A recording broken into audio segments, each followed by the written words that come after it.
In August 2013, the Iranian regime's foreign minister, Javad Zarif, in a confirmation speech to the parliament, explained that during his tenure as Iran's ambassador to the UN in New York in 2006 and 2007, he had the approval of the regime's higher authorities to establish contacts with anti-Bush politicians in the US in an attempt to exploit division amongst American decision-makers, hoping thus to neutralize the White House's policy toward Iran. One of Zarif's main partners in this endeavor was Trita Parsi, president of NIAC.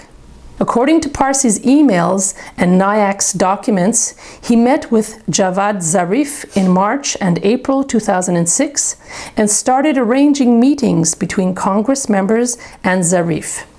In one email dated October 2006, Parsi wrote, "Also happy to hear that you will meet with Gilchrist and potentially Leach. There are many more that are interested in a meeting, including many respectable Democrats. Gilchrist is a great guy, low-key but very respected among Republicans as well as the Democrats. These members are very disillusioned with the Bush foreign policy and are tired to sit on the sidelines as Bush undermines the US's global position. As a result, they are willing to take matters in their own hands and they accept the political risk that comes with it." The next day, Zarif responded, "I am always open to these meetings. Your help is always welcome. I leave the modalities to your discretion." One of Parsi's emails, dated August 2006, suggests that Ambassador Zarif had returned from Tehran and had brought a proposal for the congressional members. Parsi wrote, "Hope all is well and that you are back from Tehran. Would love to get a chance to see the proposal or to understand more what it entails. If it is substantial, then certainly members of Congress may find it a reasonable offer, even if the White House doesn't." Then in February 2007, Parsi requested a new meeting with Zarif to discuss two members of Congress's plan to establish communication with the members of Iran's parliament. He wrote, "Would you have time to meet next Friday?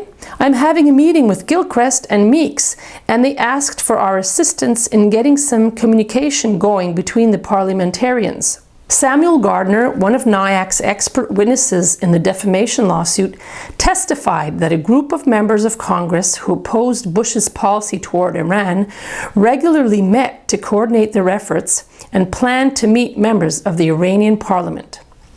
Another of Parsi's emails to Zarif suggests that he was sending information to the Iranian ambassador. In 2006, President Bush decided to nominate John Bolton as the U.S. ambassador to the UN, but the Senate was reluctant to approve his nomination.